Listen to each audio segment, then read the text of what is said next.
friends, right, today I thought I would show you how to sow chilies. Now, with any seed starting, being organised is my key to not screwing up because I often get seeds mixed in with each other, or the packets are everywhere and then they get contaminated. So I like to try and be organised. So this is just a really rubbish potting up box that I made with a cardboard box and a bin bag. But yeah, let's get in. So I've got my seed starting tray, my seeds, my labels ready. This is my dibber, but you can just use a pencil or a pen.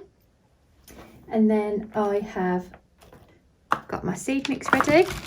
Now, the consistency you want is like a sponge. So with peppers, I try and make mine damp first with lukewarm water. Just because obviously peppers don't want it really cold because they're heat lovers. So let's just fill that up. Now you don't want to compress it too much, but you want a bit of air. So I've mixed mine with perlite.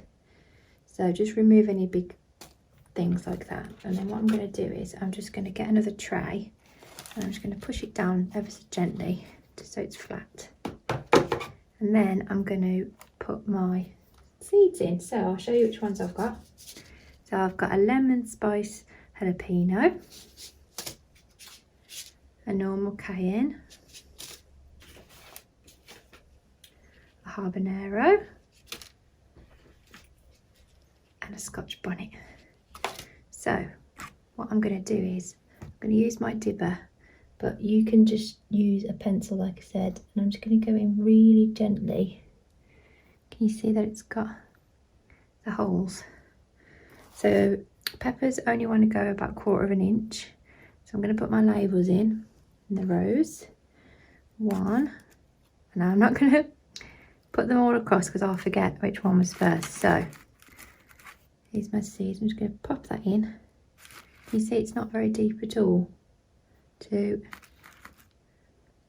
3, and then my next one, which is the cayenne. Oh, I've lost him. 1, 2,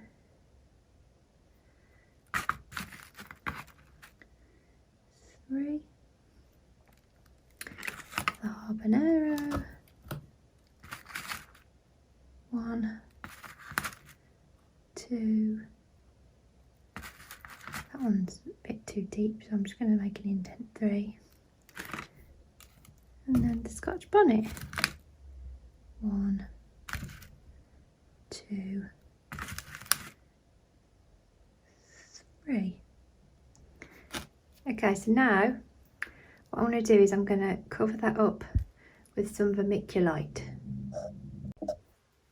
So here's my vermiculite. Obviously you can just use compost, but I would say to sieve it so it's not very heavy. Vermiculite just helps with moisture and temperature control, which obviously with chilies we want to do. But like I say, you can just use sieved compost, that's absolutely fine. Or perlite if you've got perlite. But before I do that, I'm just going to gently push again, just to make sure that the seeds made contact with the soil. Then I'm just going to sprinkle some of this on.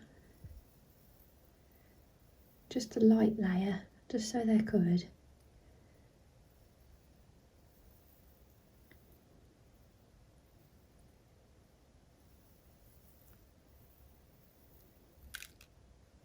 Okay, just like that. Then you can either spray this with a spray bottle or sit it in a tray of water. You don't want to water from above because you'll push the seeds even further down, and obviously they only want to be 1/4 inch deep. Obviously my compost is already damp, so I just use a spray bottle.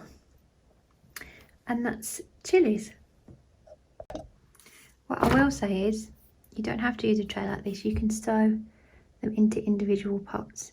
So you could probably fit 5 chili seeds in there max, and then they'll grow and you'll pick them out just the same. But the next stage with this now is that I would put it in a tray, just so for when I want to water it I can bottom water it. And then I'm going to cover it with one of these. Now, a propagator lid helps keep moisture in, and it helps regulate temperature, which I mentioned before chilies will do better with. So you want to put this in the warmest part of your house. Obviously you don't need light for them to germinate, but once they germinate you do need to put them straight into some light. So if you haven't got a heat mat like me, you can put them by a radiator, on your warmest windowsill, in your airing cupboard, by the boiler, anywhere that's warm. You just do that.